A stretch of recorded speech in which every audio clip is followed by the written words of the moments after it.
rumah tadi. Maka kemudian yang pertama menggunakan azan ya di setiap ruangan. Kalau rumah itu ada 5, 6 kamarnya, maka berdiri di setiap ruangan dan kumandangkan azan. Setelah azan dikumandangkan, baru kemudian kita disunahkan untuk menunjuk ya. Misalnya kalau itu mau sampai sudi ya, maka kalau di siko kiblat, kalau itu Mas Haji pasti tidak ada jin di sini. Maka ditunjuk mulai dari yang kanan. Karena jin itu hanya mampu datang ke loteng rumah, dia tidak akan masuk ke bawah. Karena itu dia tidak akan bisa masuk ke sesuatu yang ditutup dengan pintu. Maka jin itu hanya bertengger di atas atap rumah kita. Karena itu kemudian kalau memang meruqyah rumah, ataupun meruqyah kadai, meruqyah tampe, ataupun kecil orang angker, ya silakan azan terlebih dahulu. Dan kemudian selesai setelah itu ditunjuk, karena ini adalah kalimat tauhid ya. Maka dia bisa mentransfer ataupun kemudian mengusir jin. Tunjuk mulai dari yang kanan. Di sini disunahkan membaca ayat-ayat ruqyah, baca Al-Fatihah, baca Al-Baqarah 1 sampai 5, baca ayat kursi, kemudian baca 3 ayat terakhir dalam surah Al-Baqarah atau 2 ayat terakhir lillahi ma fis samawat, kemudian baca trikul. Qul huwallahu ahad, qul a'udzu birabbil falaq, qul a'udzu birabbin nas. Pindah setelah dari yang kanan, pindah ke kanan. Sampai semua sudut itu kemudian kita tunjuk. Kemudian kalau ke kamar, pindah ke kamar begitu juga. Maka setiap ruangan kita lakukan seperti itu. Dan kalau kamar mandi adalah tempat di mana jin paling banyak di situ. Apa doa Bapak Ibu masuk kamar mandi? Allahumma inni a'udzubika minal khubuthi wal khaba'is. Apa itu khubus? Khubus itu artinya jin laki-laki. Khaba'is itu artinya jin perempuan. Kok jin banyak di kamar mandi? Karena jin itu diciptakan dari api.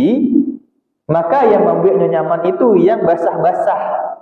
Maka kalau memungkinkan, kalau ada pitih, usahakan kamar mandi waktu kariang. Agar tidak ada jin di kamar mandi. Baca al-ruqyah kamar mandi. Azan dari luar, buka pintunya. Tidak boleh azan di kamar mandi. Itu hal yang dilarang. Baru kemudian jika memungkinkan, menunjuk sudut yang bisa ditunjuk dari luar. Dan kemudian tadi dibaca ketika menunjuk, dibaca dibaca Al-Fatihah, kemudian Alif Lam Mim dzalikal kitabul la raib sampai ulaika ala hudan mir rabbihim wa ulaika humul muflihun, baca ayat kursi, kemudian lillahi ma fis samawat yang di akhir Al-Baqarah, baca kemudian trikul. Itu yang kemudian cara meruqyah. Maka hanya itu yang disunahkan dan hanya itu yang dianjurkan. Maka azan ketika bencana, azan kemudian ketika dikubur pada dasarnya tidak ada landasan sama sekali yang saya ketahui, dan memang tidak sedikit artinya dari beberapa ustadz yang menganggap ini bid'ah. Tapi jika memang tidak perlu kita lakukan, maka tidak perlu kita lakukan sama sekali. Karena yang dibutuhkan oleh si mayat adalah doa dari kita, bukan azan yang di kuburan. Walaupun kemudian dalil yang digunakan ketika layanya diazankan, ketika matinya diazankan. Seharusnya ketika sakaratul maut diazankan. Itu boleh. Bapak Ibu yang Allah muliakan, membaca Yasin untuk orang meninggal kapan dibutuhkan oleh si mayat? Itu sebelum mati, bukan setelah mati. Apa tujuan baca Yasin ketika orang sebelum mati? Lagi-lagi untuk mengusir jin. Di situ jin berusaha membuat orang ini mati dalam keadaan kufur. Cuman kadang ketika ada orang lah sakit, disuruh baca Yasin, tersinggung ya. Kemandoan apa ada mati, kemandoan amak ada mati. Bapak Ibu Allah muliakan, saya sampaikan ada 3 tanda-tanda orang sakaratul maut. Kalau 3 tanda kaulah ado, tidak masalah. Kalau ada yang mengumandangkan azan, silahkan mengusir jin. Jangan sampai ada ikut serta membuat lidah ini terpeleset.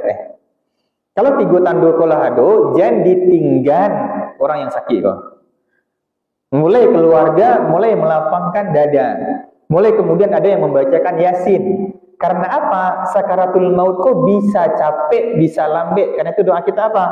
Allahumma hawwin alaina fi sakaratil maut. Ada orang sakaratul maut sampai bertahun-tahun. Itu Ariel Sharon, mantan Perdana Menteri Israel, itu sampai 12 tahun sakaratul maut. Maka kalau seandainya kondisi ini sudah ada, pertama, ruh itu ditiupkan oleh Allah dari ubun-ubun dan keluar dari ubun-ubun. Jadi kalau kakinya lah dingin, tangan atau kepalanya masih hangat, maka mulai kondisikan keluarga untuk rela ngalapeh. Dan tak boleh ditinggal orang tu sama sekali. Harus mulai ditalkinkan, ada yang membaca Yasin ataupun ada yang azan agar memastikan orang ini meninggal dalam kondisi husnul khatimah.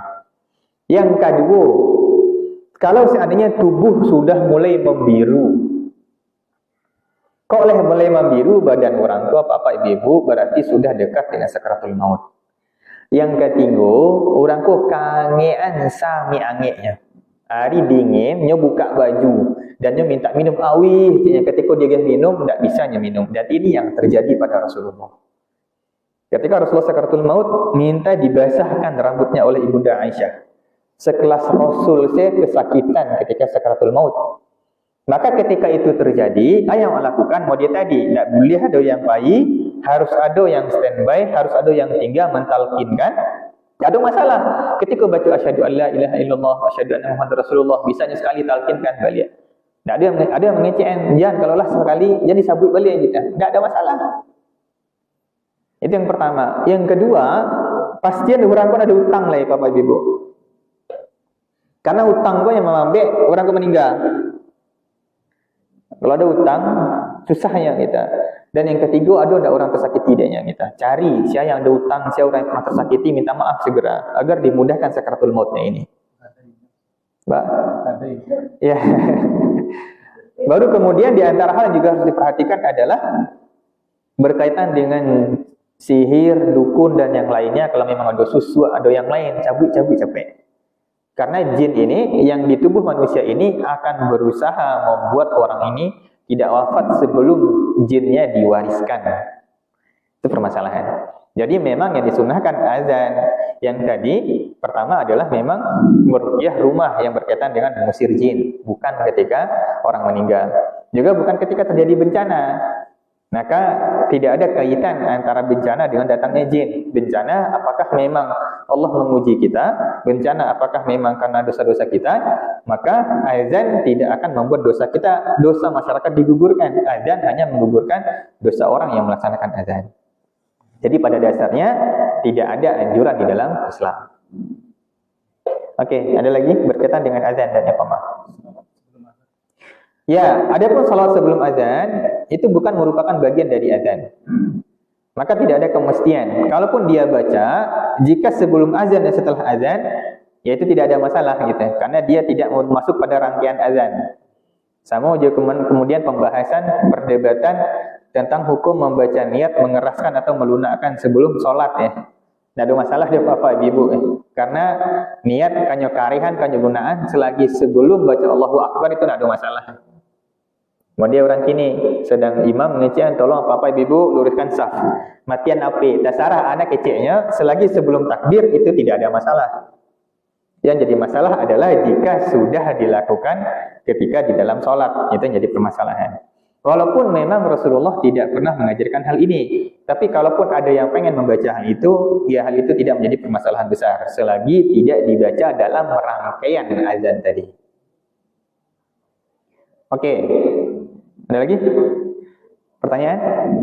Silakan Pak. Dalam melaksanakan salat sunat, ada kita umpamanya 1 menit menjelang azan. Kita melaksanakan salat sunat.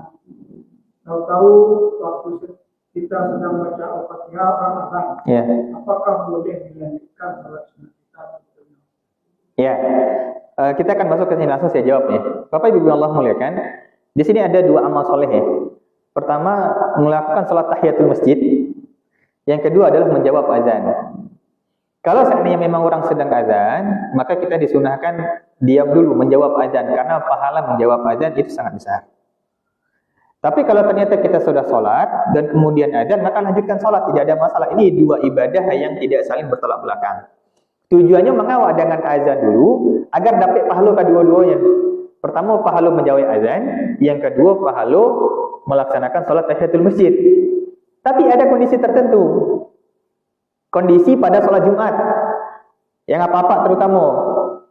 Kalau memang kemudian oranglah azan, khatib dan naik mimbar, Maka lebih baik tidak perlu kita mendengarkan menjawab azan sama sekali. Ketika oranglah azan langsung sholat tahiyatul masjid ataupun langsung sholat, baru kemudian karena apa? Mendengarkan khutbah itu jauh lebih penting daripada menjawab azan. Jadi tidak ada hal bertentangan, kalaupun ketika azan awak sholat, hal itu tidak dilarang. Namun kita tidak mendapatkan pahala menjawab azan, itu masalahnya Pak.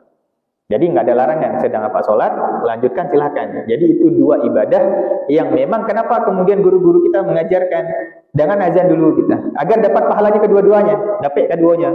Tapi ketika harus dibenturkan, lihat mana yang paling prioritas. Maka ketika khutbah Jumat, yang paling prioritas adalah mendengarkan khutbah.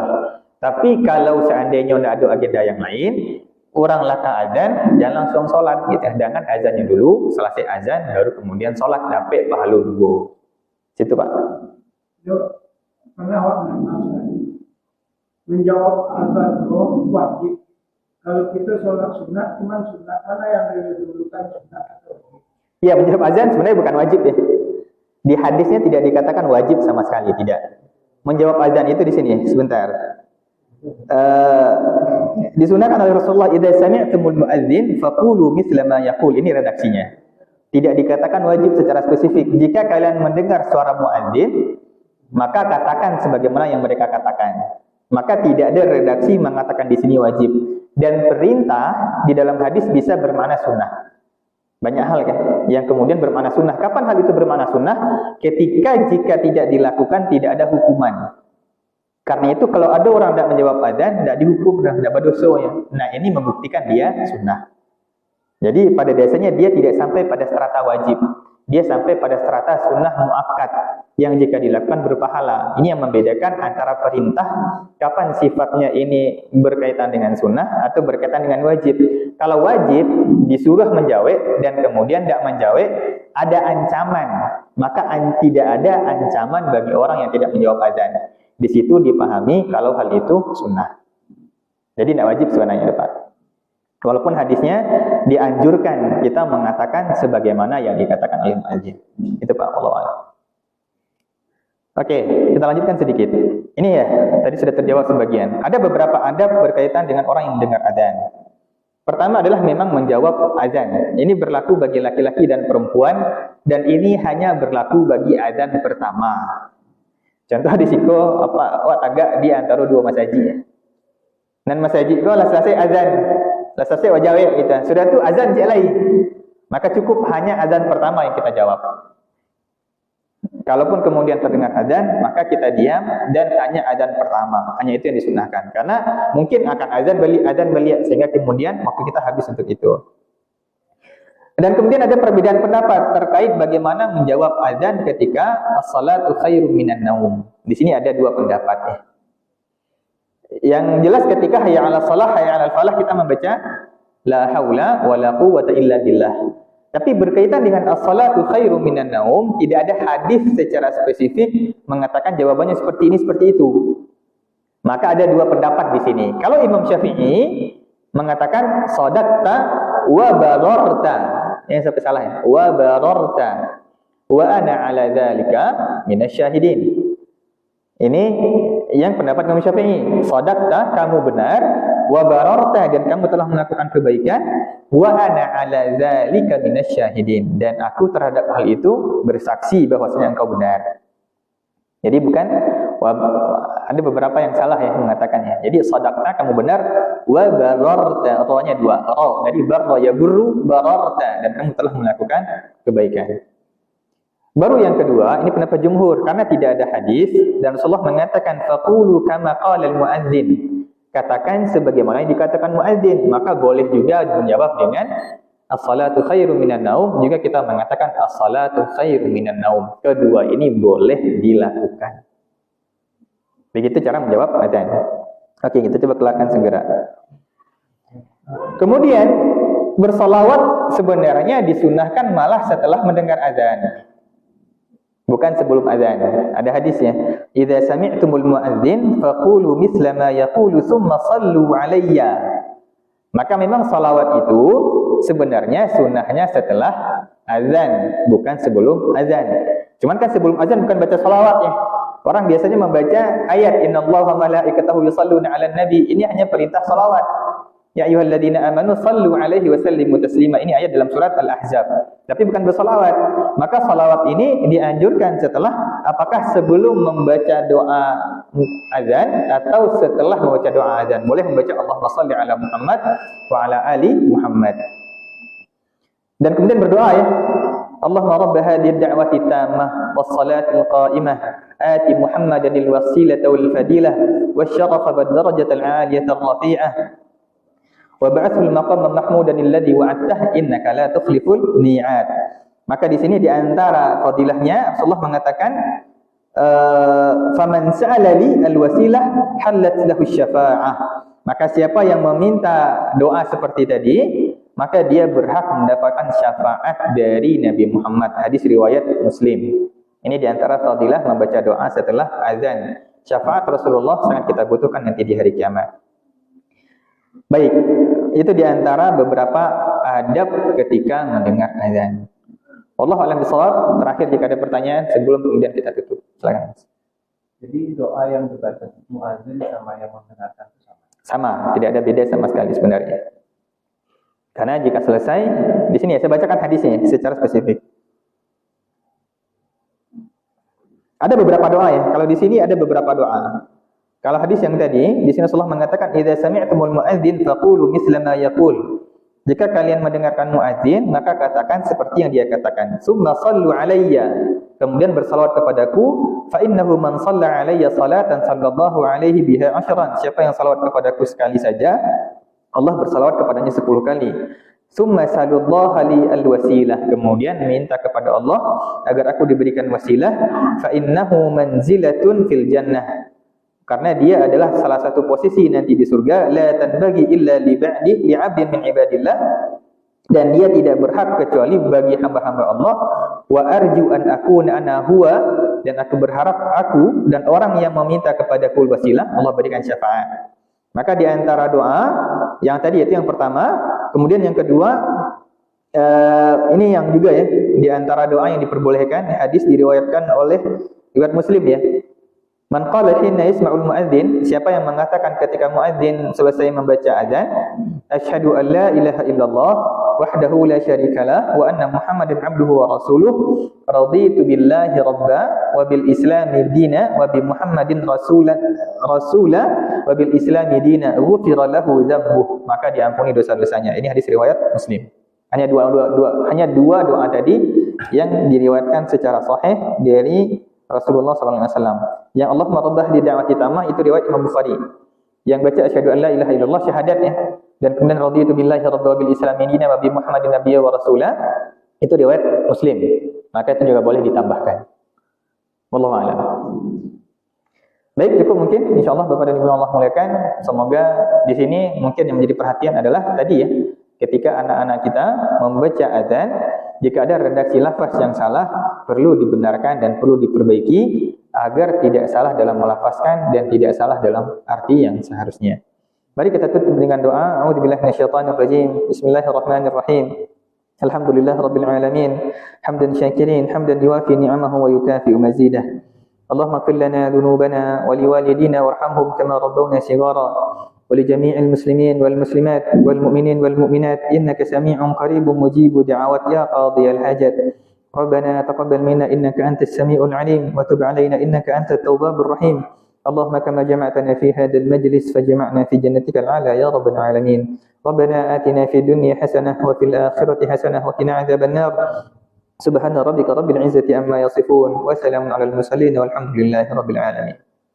أقول قولي هذا وأستغفر الله لي ولكم فاستغفروه إنه هو الغفور الرحيم. السلام عليكم ورحمة الله وبركاته.